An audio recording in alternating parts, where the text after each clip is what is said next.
네, 오늘 우리 말씀 통하여서 우리 새 언약의 첫걸음이란 제목으로 하나님 말씀 나누도록 하겠습니다. 폐계 주님 인사하시죠. 샬롬 반갑습니다. 참 잘 오셨습니다.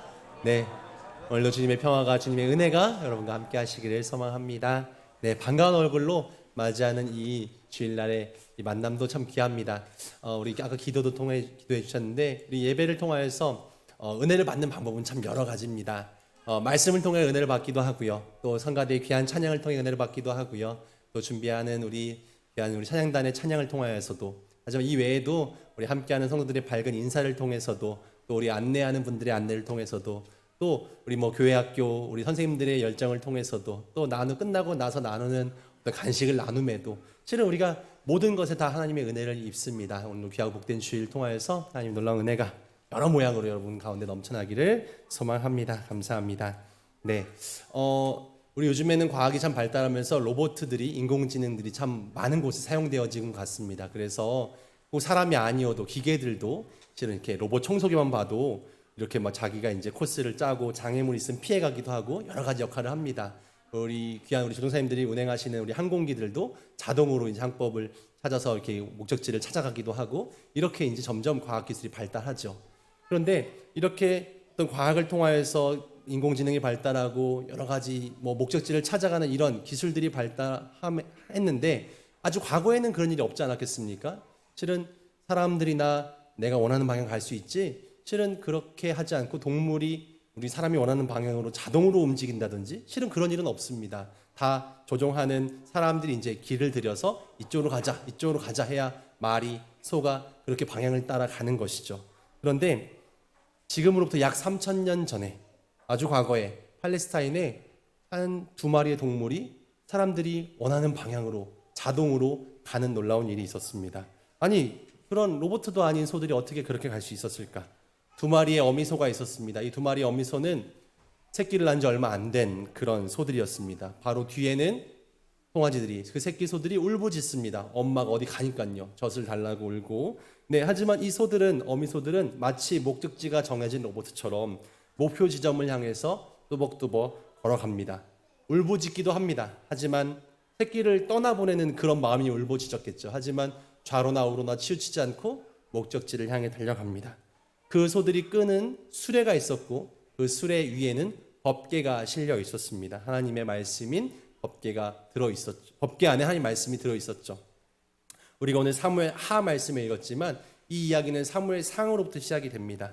사무엘상 5장 6장에 나오는 2마리의 암소, 이 소들은 베세메스라는 이스라엘의 도시로 향해 가고 있었습니다. 오늘 이 이야기가 왜 이 사무엘 하, 이 법궤를 가져오는 다윗의 이야기로, 또 우리가 함께 읽은 마가복음의 호산나, 예수님의 예루살렘 입성 이야기로 어떻게 연결되어지는가? 예수님께서는 우리 죄를 위해서 매를 맞으시고 가시관을 쓰시며 그렇게 십자가를 지고 갈릴리 언덕으로, 골고다 언덕으로 오르셨습니다. 예수님께서 죄가 있지 않으셨습니다. 모든 인류의 죄를 대신 짊어지시고 저와 여러분의 죄를 용서하시기 위해서 그렇게 고난과 아픔을 참아내셨습니다. 마치 그 소들이, 베세메스에 있던 암소들이 정말 그렇게 자신들의 어떤 새끼 소들을 놓고 자신들이 맡겨진 그 하나님의 임무를 완수하기 위해서 베세메스로 향했던, 그리고 그 소들은 그 도착해서 결국 번제 제물이 되었습니다. 그래서 이 예수님께서도 마찬가지로 모든 인류의 죄를 대속하고자 그 십자가를 지시고 골고다 언덕에 오르셨고, 우리를 위해서 대신 그렇게 십자가에 못 박혀 돌아가셨습니다. 그렇게 희생의 제물이 되셨습니다. 우리가 이 정말 마음을 함께 오늘 배워보고자 합니다. 사무엘상 6장에 보면요, 그 베세메스를 향하는 소들이 예수님의 십자가 사건과 굉장히 닮아 있습니다. 주인공은 사람이 아니고 암소였습니다. 이 암소 이야기로 먼저 들어가 보겠습니다. 그렇게 법궤를 싣고 가는 이 암소의 모습에서 우리는 골고다 언덕 오르는 예수님의 모습을 발견하게 됩니다. 때는 이런 이야기였습니다. 예루살렘이 이스라엘의 왕이 생기기 이전에 이렇게 사사기 시절이었습니다. 영적인 지도자였던 엘리 제사장, 그리고 엘리 제사장의 2 아들 홈리와 비느하스가 대제사장의 역할을 감당하고 있었습니다. 그런데 이들은 굉장히 타락하고 굉장히 하나님 뜻을 따르지 않는 악한 제사장들이었습니다. 그래서 제사를 지낼 때 뭔가 하나님께 드려질 번제물을 빼내기도 하고, 성전에서 뭔가 음란한 죄를 짓기도 하고, 온갖 타락함이 제사장으로부터 시작돼서 온 그런 백성에게로 다 만연하였습니다. 그래서 하나님께서는 하나님의 영광이 떠난 이스라엘에게 채찍질을 하셨습니다. 그래서 블레셋이라는 당시 강한 나라를 통하여서 이스라엘을 예루살렘을 치셨습니다. 그래서 전쟁을 통해서 그들은 패배를 계속해서 경험하고 계속해서 땅을 뺏기는 과정이죠.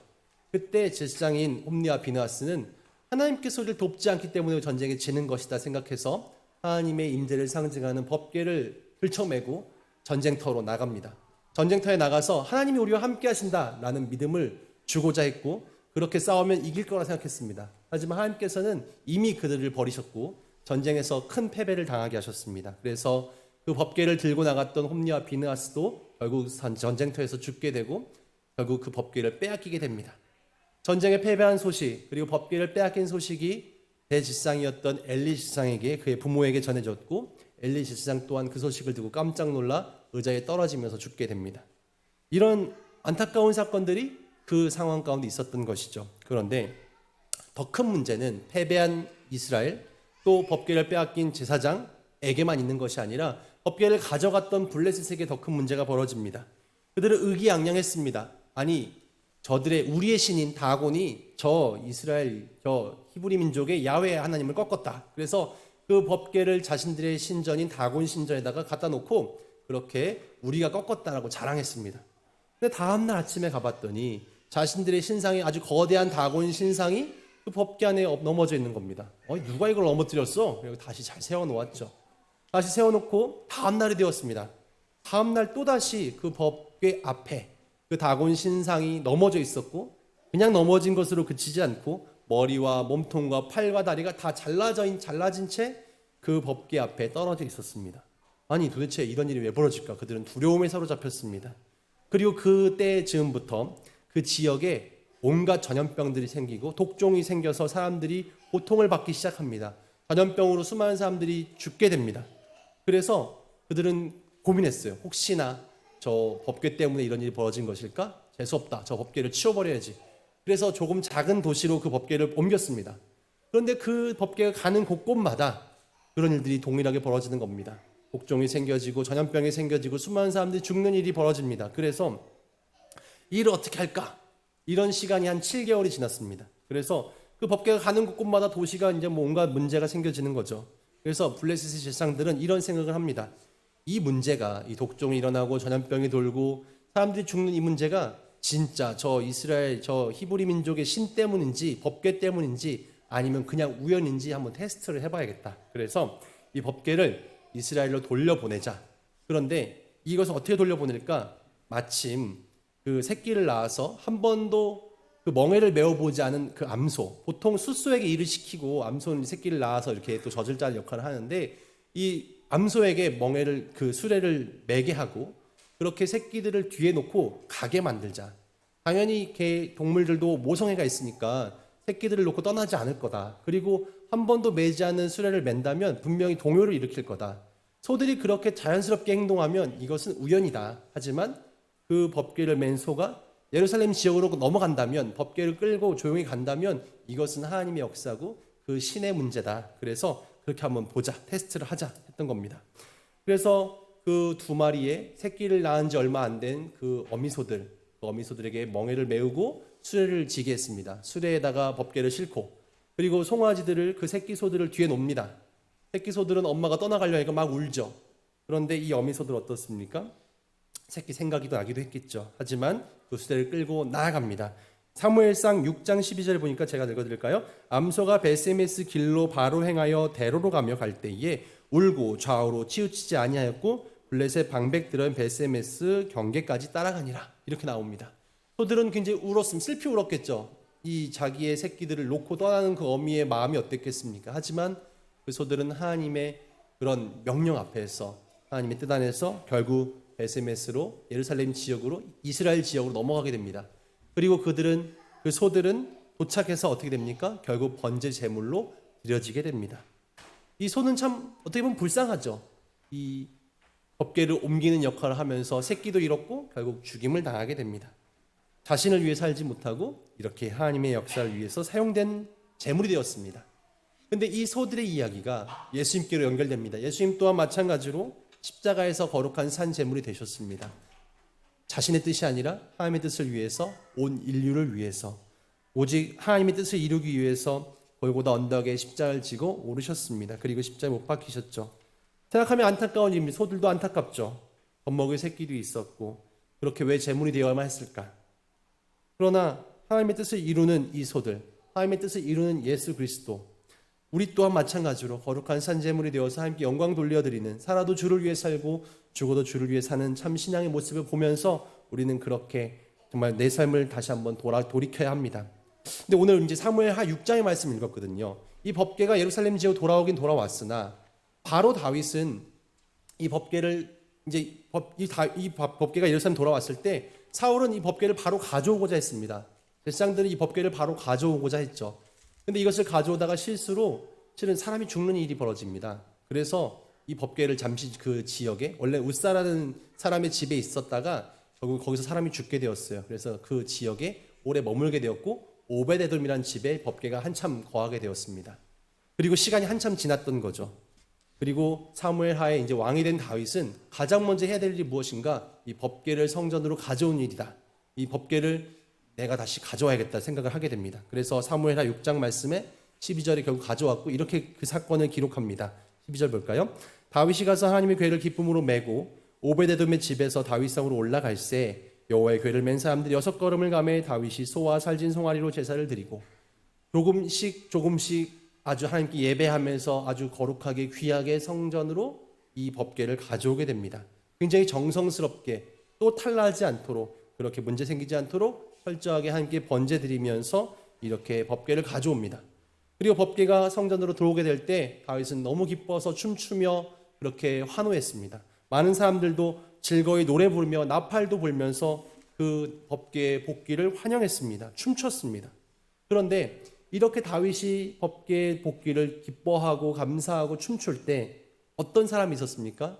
바로 다윗의 아내 미갈은 이런 모습이 못마땅했습니다.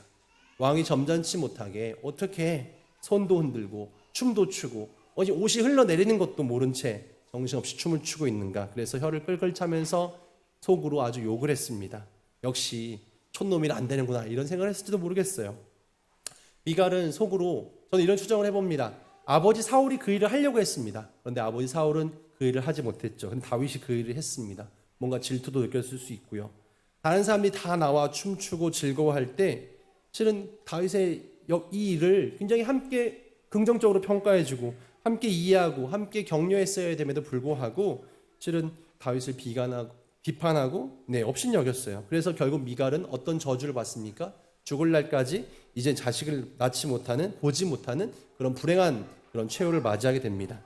그런데 이런 역사가 다윗은 법궤가 들어올 때 기뻐했고 행복했습니다. 그런데 미갈은 그렇지 못하고 그 일을 아주 혀를 찼습니다.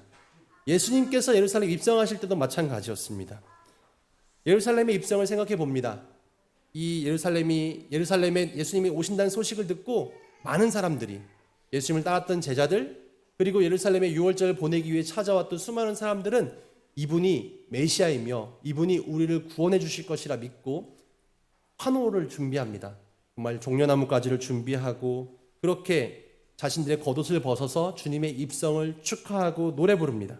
비록 천년전과 같이 악기를 동원하고 행사처럼 예수님의 입성을 축하하지 못했다 할지라도 많은 사람들이 호산나 우리를 구원할 자, 우리를 찬양받을 자, 우리의 왕 같은 자라고 고백하면서 환영하고 그렇게 축하했습니다. 그런데 이 사건에도 다른 부류가 있었습니다. 어떤 사람은 저 나사렛 출신, 시골 출신이 환영받는 것을 아주 시기하고 질투하고 못마땅했습니다. 이런 교만한 자들은 예수님의 이 입성을 환영하지 않았고 어떻게 하면 예수를 넘어뜨릴까 고민했고 어떻게 하면 붙잡아 죽일까 고민했습니다. 열렬한 환호로 예수님을 환영하는 군중 앞에서 어떻게 예수를 잡아서 죽일까? 어떻게 체포할까? 그들은 환호성을 받는 예수님을 바로 체포하지 못했습니다. 잘못하면 폭동이 일어날까 봐. 그러나 그 예수님의 입성을 체면 때문에 함께 축하하지 못하고 환영하지 못하는 교만한 기득권자들, 업신여기며 손가락질 하는 그런 무리들에 의해서 예수님 결국 십자가에서 고난의 길로 걸어가게 되죠. 예수님의 입성을 바라보는 두 가지의 반응을 보면서 우리는 우리의 신앙을 점검해 봤으면 좋겠습니다. 이 법궤가 들어올 때 춤췄던 다윗, 그리고 다윗을 비판했던 미갈, 예수님의 입성을 축하했던 많은 무리들, 그리고 예수님의 입성을 그렇게 옳지 못하게 보았던, 환호하지 않았던 교만하고 악한 기득권자들, 우리들의 모습은 어떻습니까? 나의 신앙 여정에서 내가 예배드리고 정말 함께하는 이 주일의 모습 속에서 내가 진짜로 기뻐하고 진짜 감격하고 춤추는 마음으로 내가 이 예배를 드리고 있는가? 아니면은 그렇게 예배하는 사람들을 보면서 평가하고 왜 저 사람은 저렇게 할까 이렇게 할까 바라보고만 있는지, 또 모든 신앙의 여정들이 내 욕심과 내 욕망으로만 점철되어 있지는 않은지, 나에게 유리하게 해석하고 남에게는 불리하게 해석하는 경우가 많지는 않은지. 제가 이런 글을 보았어요. 좀 예전 글인데요. 사람들이 나의 신앙과 남의 신앙을 이렇게 평가한다는 겁니다. 남이 손바닥만한 성경책을 가지고 다니면 저 사람 경건치 못하게 무슨 저렇게 성경책을 자연스럽게 들고 다녀야지 저렇게 숨기며 다닐까 이렇게 평가하고요. 내가 작은 성경책을 가지고 다니는 이유는 나는 활동적인 신앙인이고 어디 가든지 성경책을 들고 다니려고 나는 그런 작은 성경책을 갖고 다닌다 이렇게 평가한다는 거예요. 남이 새벽 예배를 못 나오는 것은 저 사람 게을르다. 내가 새벽기도 못 나간 이유는 내가 워낙 사회생활도 많고 밤늦게까지 하는 일이 많아서 난 못 나간다 이렇게 판단한다는 겁니다. 남이 눈물로 기도하면 저 사람 참 유별난 신앙입니다. 내가 눈물로 기도하는 것은 나는 간절한 신앙의 마음이 있기 때문이다. 네. 남이 기도를 길게 하면 참 주책 많네. 네. 내가 기도를 길게 하면 나는 정성스껏 기도하는 사람이기 때문에 나는 절 길게 기도하는 거야. 네. 어떻습니까? 남이 주시옵소서 주시옵소서 기도하면 저 사람 기복신앙 아니야?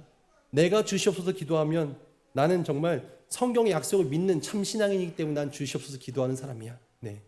또 남이 헌금을 적게 하는 것은 저 사람 인색한 사람이기 때문에, 내가 헌금을 적게 하는 것은 과부의 두렙돈 헌금도 기뻐하시는 하나님, 나는 그 하나님 믿기 때문에 나는 적은 정성도 드리는 것이다 라고 그렇게 판단한다는 겁니다.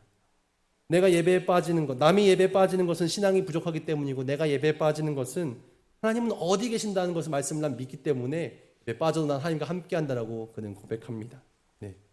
남이 예배 시간 늦으면 5분만 일찍 출발하지라고 평가하고, 내가 늦으면 설교가 중요하지 뭐 이렇게 판단한다는 거죠.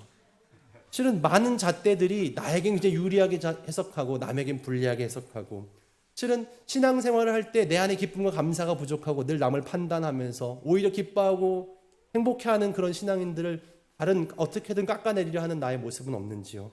실은 이 예수님의 하나님의 법궤가 들어올 때 기뻐했던 다윗처럼, 예수님의 예루살렘 입성을 기뻐했던 그들처럼 함께 왜 나는 기뻐하지 못하는가? 왜 그런 사람들을 비판하고 그렇게 부정적인 시각으로 바라보고만 있는가?